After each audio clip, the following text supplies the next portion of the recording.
Antibodies. This time we are gonna discuss its function, what it is made for, and how it is made. Antibodies play a key role in the immune system. Mainly, they begin the process of getting rid of the invaders like bacteria, viruses, and fungi. In short, antibodies fights pathogens that may cause sickness. Antibodies does this by neutralization, wherein it disables the pathogen to move and infect healthy cells.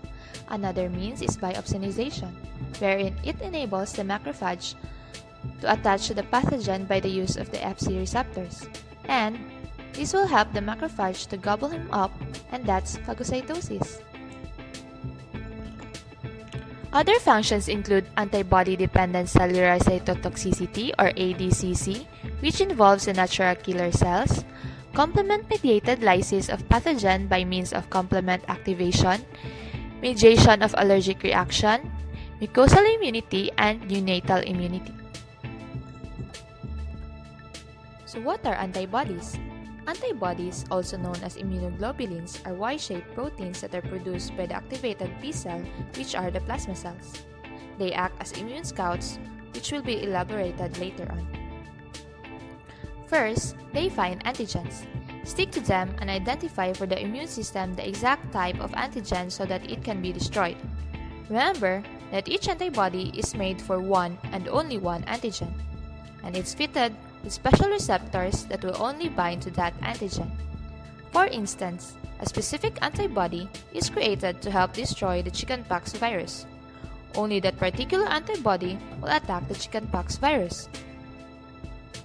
Specifically, the type of cell responsible for antibody production are B cells. When the immune system is triggered, a heroic activation of B cells is stimulated. B cell activation has two mechanisms: the T-cell dependent B cell activation and the T-cell independent B cell activation.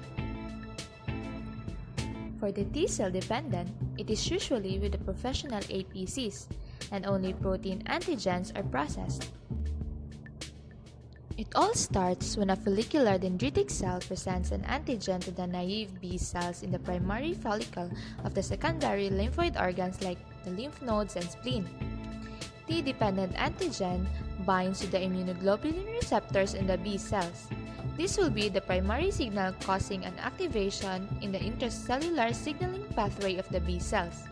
The antigen is processed and delivered to the helper T cells. Secondary signal for B cell activation is when the helper T cell binds by means of CD3 TCR complex and delivers further activating signals through the binding of CD40 on the B cell to the CD40L receptor on the T helper cell. Cytokines and growth factors are released from T cells. Activated B cells exhibit identifying markers that include CD25, which acts as receptor for interleukin-2, and other growth factors which enhance B cell transformation into plasma cells. Once activated, B cells replicate. All the daughter cells will have the same receptor as the parent cell for the initiating antigen. The progenies of the progenitor B cells either migrate to the T cell zone and differentiate into plasma cells that secretes IgM in about 4 days, or enter B cell follicle to form germinal centers. Within the follicles, B cells undergo further differentiation under the influence of follicular T helper cells.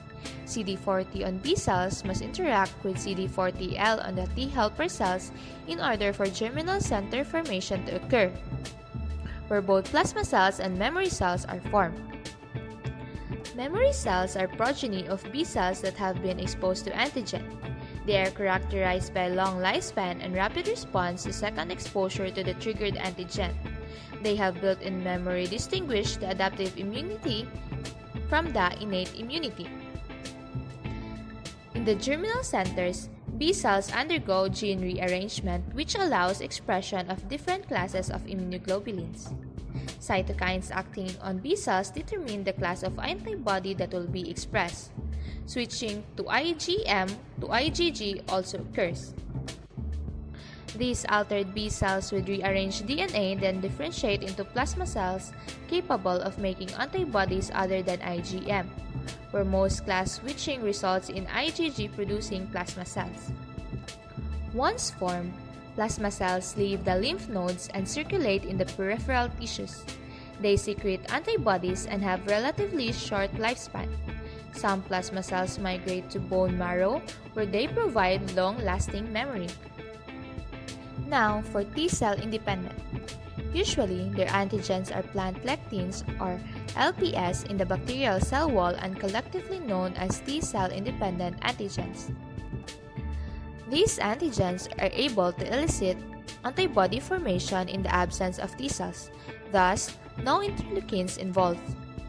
Such antigens are able to interact with multiple Ig receptors and B cells to cross-link them and induce proliferation and antibody production. Products are predominantly IgM.